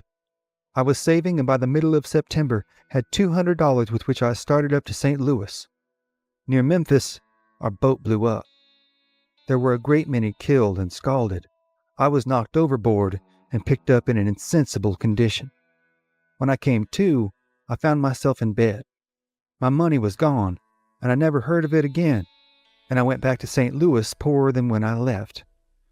My girl received me kindly and bade me of good cheer, but our wedding was postponed till spring, and I hired with a tanner in St. Charles at $25 a month. I understood the business and made a good deal by working extra time, and by February I had $100 extra saved, which I left in the hands of my employer. Well, gentlemen, one night the whole concern burned down, and as there was no insurance, my boss was a ruined man, and so was I. And having now lost all heart, contrary to the wishes of my girl, I joined Wyeth's company, and here I am. Yes, and you have me to thank for it, chided a man in the company known only as Smith, whom Mr. Wyeth had bailed out of jail with a promise to the local sheriff that his employment would prevent any further rabble-rousing in his town. Smith, a callous and uncaring man by all accounts, then recalled in front of all at the campfire how Howell had attempted to take his traps and desert when the boat had docked briefly in St. Charles. Just before reaching St. Charles, Howell had concluded that he would not, or could not, continue on the trip and determined to head back to St. Louis. He had quietly gathered his traps and, in a moment when all of the rest of the crew were busy on board or engaged elsewhere, attempted to slip off the boat and into the small crowd, leaving no one the wiser as to his whereabouts. However, Smith had spotted Howell packing his things and knew the obvious cause was that of his great anxiety to return to his bride-to-be. Disgusted, Smith berated Howell with insults, telling him not to be such a love-sick baby and to remember the agreement that he had made with the company, one which he was honor-bound as a man to uphold. For a few minutes, Smith and Howell argued in hushed tones, with each becoming more vehement in their position. Finally, just as the boat began to pull away from the shore, Howell jumped off the vessel and onto the shore, determined to make his escape. Smith demanded the keelboat pilot return the vessel to the banks of the river so that he might retrieve Powell. At first, the pilot refused, but he was quickly persuaded when Smith pulled out a revolver and stuck it against the pilot's head. Smith demanded the boat be brought to shore immediately, or he would dispatch the pilot right here and now. As the boat pulled close enough to shore, Smith jumped off, promptly walked up to Howell, grabbed him by the arm, and forcibly dragged him back to the boat, all while verbally shaming him for his lapse in manly virtue. Devastated and terrified, Howell now saw that his fate was sealed, and ever since he had spent every night tossing and turning at the prospect that he might now never see his beloved again. Now, as the flickering campfire illuminated Howell's forlorn and desperate expression, one of the few older men in the company, a man named Green, seeking to show at least some measure of commiseration with the poor young man, smiles knowingly and reaches into his pocket, from which he procures a piece of hammered gold, again quoting from 4 Years in the Rockies. "Do you see that, boys?" said Green. "That's what started me for the Rockies. That was once an engagement ring. Yes, boys, it's a fact. I was once engaged to be married, and the gal was purty as a peach and spry as a bird, and she thought a heap of me, she did. But I, like a darned fool, got on a bender for 3 or 4 days, and when she heert on it, she sent me back this ring. Well, boys, I took it and hammered out the way you see it now. Wyeth was just getting up his company at that time, and so I joined." Another trapper by the name of Rube, now moved by the other stories and seeking to both share in his cohort's burden and relieve himself of his own, spontaneously chimes in with his own story. "See here, boys, you seem to all be in for telling what started you to the Rockies. Now, what do you suppose started me? Now, you can believe it or believe it not, just as you please, but, honest Injun, it were a cussed old mule. Though, mind you, there were a gal involved, too. You may talk about your pretty gals and your spry gals, there weren't a patchin' in Selina Perkins. She weighed 160 pounds and had a face on her round like a full moon. She was a rouser, she was. Well, we were engaged to be married, and I were to run her daddy's farm, which were about 9 miles from St. Louis. This day afore the wedding, I went into town to buy a critter and fell in with some of my old pards, who were out of the Rockies with me the year before. Well, I began to feel like taking another trip, but I couldn't see how this thing was to be did. There were the gal, and the wedding were to come off the next night, so I thought I'd take a night to consider on it. The next morning I bought a mule I had been looking at the day before, and after running around with the boys all day, towards night I started for home. And would you believe it, I hadn't made up my mind whether to marry or to start for the Rockies. The company would be off the next morning, and as I rid along on the mule I kept studying, but I couldn't come to no conclusion. About 8 miles from St. Louis, the roads forked. One road led to my gals and t'other to town. Just before I reached the forks, a happy idea struck me. By thunder, says I'll leave it to the mule. If she takes the right-handed road, it's Mary. If she takes the left, it's the Rockies. So I dropped her bridle into her neck, stuck my hands into my pockets, and said, "Go it, Betts," for that were her name. Well, boys, she took the left, and here I am. I writ Selina a letter telling her to hold on faithful for 2 years. I'd be on them with pockets full of dollars, and we'd hitch for sure and certain without fail. For a brief moment, the all-too rare compassion of his fellow trappers gives Howell a much-needed measure of relief. He realizes he is not alone in his suffering, and he is with friends. Howell takes heart in this, thinking maybe things are not so bad after all. He sleeps peacefully for the first time in many days.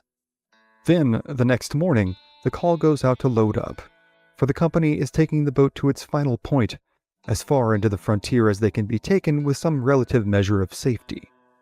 Now a cold chill goes down Howell's spine, as he is reminded that they are headed into dangerous territory, ruled over by dangerous tribes who had no interest in extending compassion of any kind. The Blackfoot do not care about Howell's homesickness, nor his heartache, nor that of any of his cohorts. They do not care why these men have come to their lands, only that they are here, and that they are trespassing. However, despite the hazards of their endeavor, there is still much work for the trappers to do.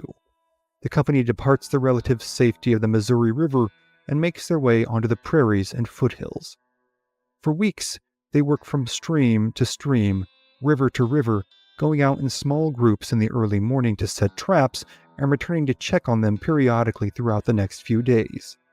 Though many meet with initial success, they are also quickly fatigued by the incessant danger and intermittent attacks of the Blackfoot. The trappers play an ongoing game of chance, in which they must balance risk and reward every day, constantly evaluating and recalculating their odds and decisions. The more trappers that went out in a group, the more protection could be afforded against Blackfoot attacks. However, this also meant the bounty of pelts would have to be divvied up into smaller shares. This could net the trapper such little gain for such risk that risking a little more to gain a little more could fast become an enticing prospect.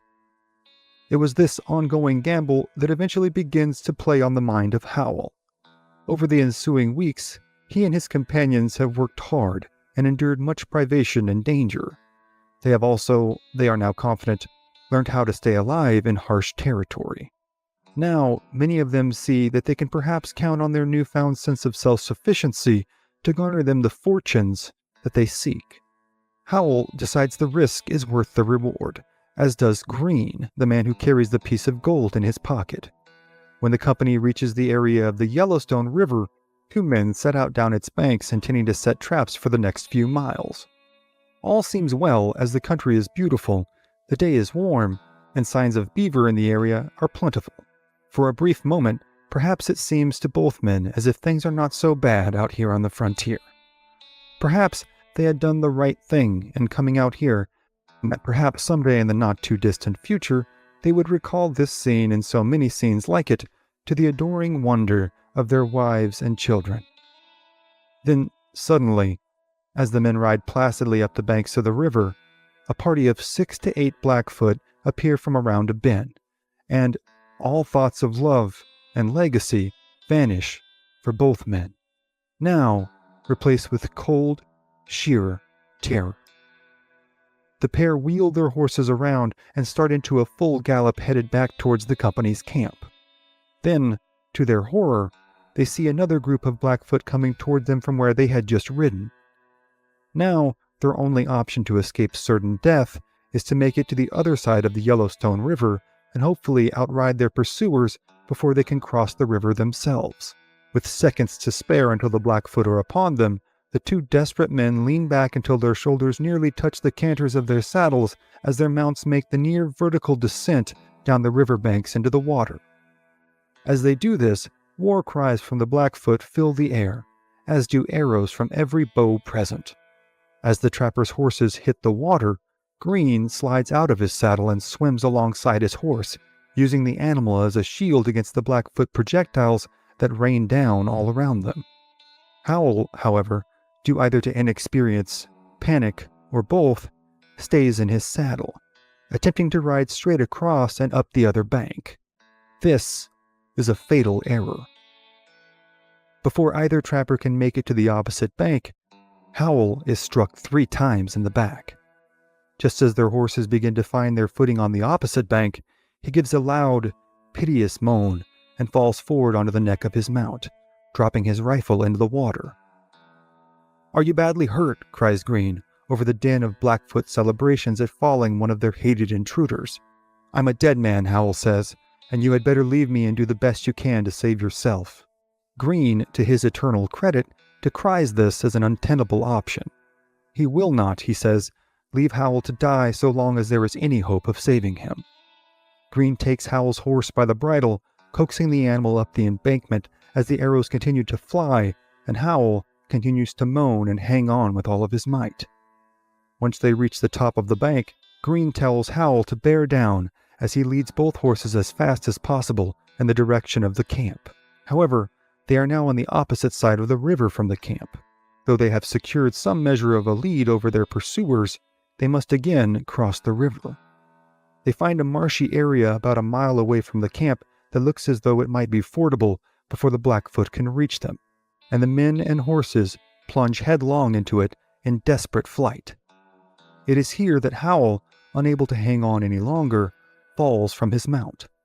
Green sees he does not have time to load his direly wounded companion onto his own horse, nor can he mount any consequential resistance to the Blackfoot on his own. Thus, he rides for the camp at full speed, alerting his comrades as to the state and location of the fallen Howl. A group of trappers return with him at once and manage to load their suffering cohort onto another horse, all while amassing fire at the Blackfoot. They ride hard and fast back into camp, and Howl is laid out and made as comfortable as possible. But nothing can be done for the man. Howl writhes and wheezes for an unbearably long time. Finally, the unfortunate young man, along with all of his hopes for love and longevity, dies a cold, lonely death many miles from anything and anyone he truly loves. For all the vaunted talk of adventure and fortune, this is the stark reality of the frontier. Howl will be buried where he dies, and once the initial waves of horror and grief pass over the men in camp, a veil of rage descends upon them. Though the story of Howl will end here, the trappers present will go on to mount a revenge raid against the Blackfoot. It will be an attack the Blackfoot will never forget. But for now, that is another story for another time. Eastern Idaho, 1832.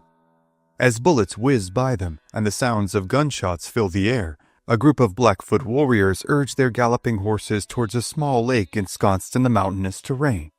Behind them, in hot pursuit, ride several American fur trappers, firing their single-shot rifles and pistols to the best of their abilities while riding atop their galloping mounts. With little option in the way of escape, the small group of Blackfoot warriors take to the frigid waters of the small lake. Here, with their horses in water up to their withers, the warriors now launch arrows towards their attackers. The fur trappers in hot pursuit are momentarily stalled, not wanting to risk bogging their horses down in the water by furthering their attack. They retreat to a position on the banks of the small body of water under cover of the area's abundant timber. From here, they trade shots with the waterlogged Blackfoot, assuming their quarry to be trapped and all but assuredly doomed.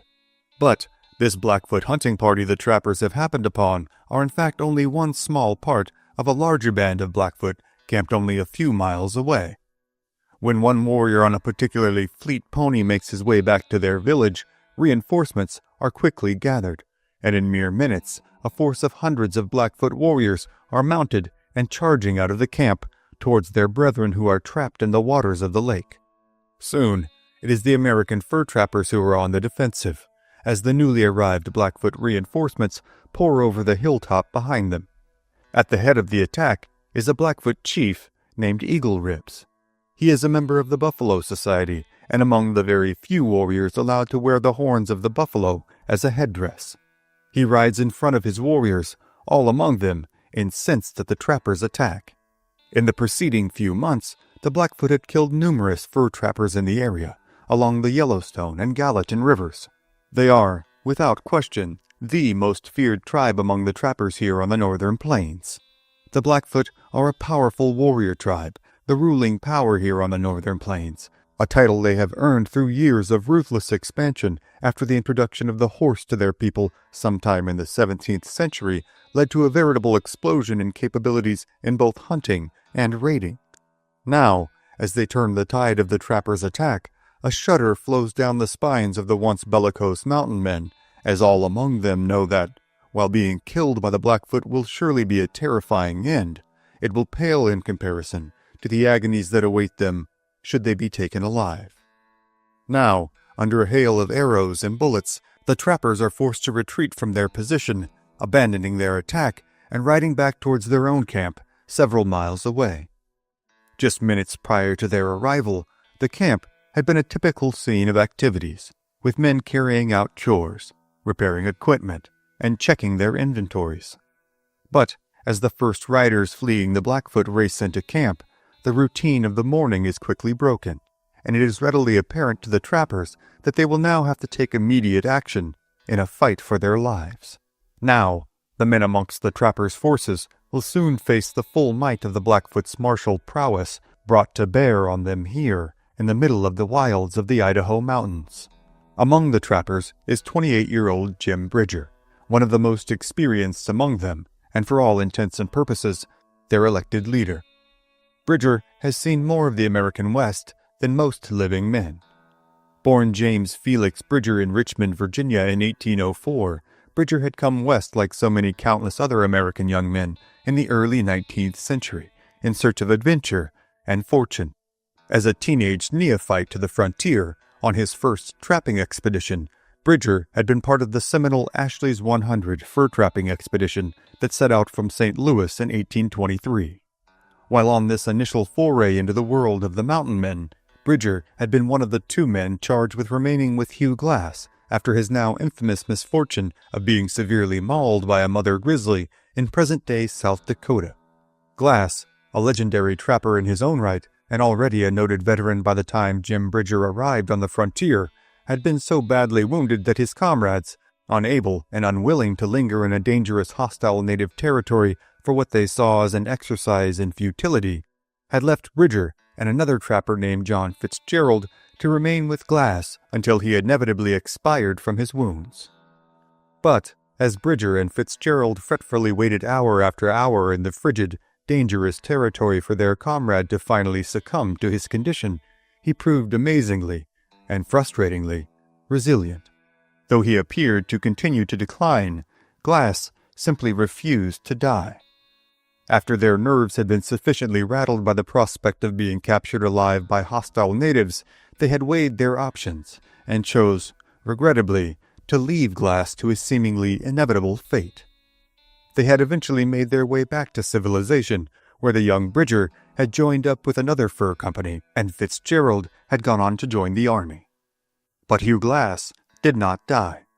Instead, in a feat that is now etched in the annals of frontier legend, he managed to survive and effectively drag himself hundreds of miles to the nearest fort, where his wounds were treated and his life miraculously saved. Once recovered, Glass had eventually sought revenge on Bridger and Fitzgerald, but found Fitzgerald now under the protection of the U.S. Army, and Bridger to be just a teenage boy. He ultimately forgave the youngster and Fitzgerald out of the charity of his own heart. Despite this relatively inauspicious start, Bridger would remain undaunted in his pursuit of life as a mountain man. In the fall of 1824, he would become one of the first white men to explore the Yellowstone region of present-day northwestern Wyoming. Here, he was one of the first Americans to lay eyes on the parting of the waters at Yellowstone Lake. In 1830, he was part of a group that bought out the legendary Jedediah Smith's stake in what would come to be known as the Rocky Mountain Fur Company, a trapping outfit composed of several members of Ashley's 100 who sought to contest the powerful John Jacob Astor's monopolist American Fur Company. By 1834, however, with the decline of the beaver population and growing difficulty in turning a profit in the fur trade, the Rocky Mountain Fur Company was bought out by the American Fur Company and absorbed into Astor's corporate structure. In 1835, Bridger had married a woman named Emma from the Flathead tribe, a people who resided in the ranges of what is today western Montana and eastern Idaho. The couple would ultimately have 3 children together, necessitating, or perhaps excusing, Bridger's constant excursions with fur trapping companies into increasingly less profitable and increasingly dangerous territories. In this year of 1836, Bridger and his troop of fur trappers are on their way to the yearly rendezvous that will be held in present-day Idaho at a place called Pierre's Hole. The rendezvous is an annual tradition amongst the mountain men and local tribes, one that affords all a brief, fleeting respite from the drudgeries and dangers of life on the frontier. The furs and hides that had been so arduously gotten in the preceding year would be traded and sold. Goods and supplies would be bought and bartered for, and all could partake in the ample good food and drink. Songs, dances, gambling, gossip, as well as romantic liaisons between lonely mountain men and native women, all abounded. Though not the debauched and overtly drunken scene that is often portrayed, the yearly rendezvous was a lively and exciting affair. Bridger, as well as the rest of the mountain men in camp, had long looked forward to the affair, and now, with the rendezvous only days away, it had briefly seemed to all that they could almost taste the flowing hard cider and freshly baked breads. However, now, any thoughts of rest and recreation are quickly dashed as the influx of their comrades riding at full speed pours into the camp. The cry of "Blackfoot" quickly spreads throughout the camp, and now Jim Bridger and the rest of the trappers scramble to their single-shot rifles and make ready for the fight to come. The trappers take their positions in a loose battle line facing the direction of the approaching Blackfoot, and, for a few eerie moments, they can only hear the thundering hooves and war whoops of the warriors rapidly closing in to make their attack. Then, suddenly, the war party crests the top of the hill overlooking the campsite. Seeing the defensive line of mountain men protecting the camp, the Blackfoot pause atop the hill, just outside of rifle range. For a harrowing few minutes, a nervous tension permeates the air, as both parties warily appraise the size and strength of their opponent's forces. However, as the nervous trappers eye the sizable war party atop the hill in front of them, one amongst their party carefully and excitedly searches the lines of the mounted warriors, hoping to see a familiar face. She is the wife of one of the trappers, a Mexican man named Loretto, who had bartered for her freedom a number of years earlier after finding her as a prisoner of the Crow. She is, in fact, a member of the Blackfoot tribe. Though taken from her people as a young woman, she is intimately familiar with Blackfoot culture and customs, and, having not visited this territory for several years, might very possibly be a long-lost relative or friend to the attacking Blackfoot. While she finds no comfort in searching for a familiar face, what happens next brings a brief glimmer of hope to herself and all amongst the trappers. Calmly and coolly from atop the hill, Chief Eagleribs now rides forward with a small group of warriors, bearing a pipe of peace and gesturing for the trappers to send a group of their own to discuss peace negotiations. Now, Jim Bridger enlists the help of the Blackfoot woman to act as an interpreter, and Bridger, the woman, and a small group of trappers now make their way towards the expanse between the two lines, all the while wary of a surprise attack from the Blackfoot. As an off-putting silence overtakes the battlefield, it seems to many present that all that can be heard is the plodding of the two parties' horses towards one another. As he rides in front of his group, Bridger begins to scan the line of Blackfoot warriors to the rear of Eagle Ribs and his contingent, growing increasingly concerned as he nears the spot where the proposed negotiations are to take place. In only a precious few seconds, his suspicions overtake him, and as he, the other trappers, and the Blackfoot woman are mere yards away from Chief Eagle Ribs and his men, with the chief now extending his hand in a gesture of peace, Bridger attempts to quietly pull back the hammer on his single-shot rifle. But in the tense silence that has befallen the would-be battlefield, the minute action resounds with a voluminous click, audible to all of those present, especially to Chief Eagle Ribs. The Blackfoot chief instantly grabs the barrel of Bridger's rifle and thrusts it towards the ground. As he does so, Bridger attempts to pull the trigger and shoot the chief, but his bullet merely fires harmlessly into the dirt. Now, a violent struggle ensues between Bridger and Chief Eagle Ribs, and within moments, the entirety of both parties, with the exception of the Blackfoot woman, are in a full-pitched fight. As Bridger and the chief fight from atop their horses, another Blackfoot warrior sends an arrow whipping through the air and slamming into the small of Bridger's back. Moments later, a second arrow strikes just above the first, both projectiles embedding themselves deeply into the unfortunate man's torso. With Bridger now reeling in pain, Eagle Ribs now seizes the rifle from his hands and strikes Bridger from his horse with a powerful blow that Bridger at first assumes to have broken his neck.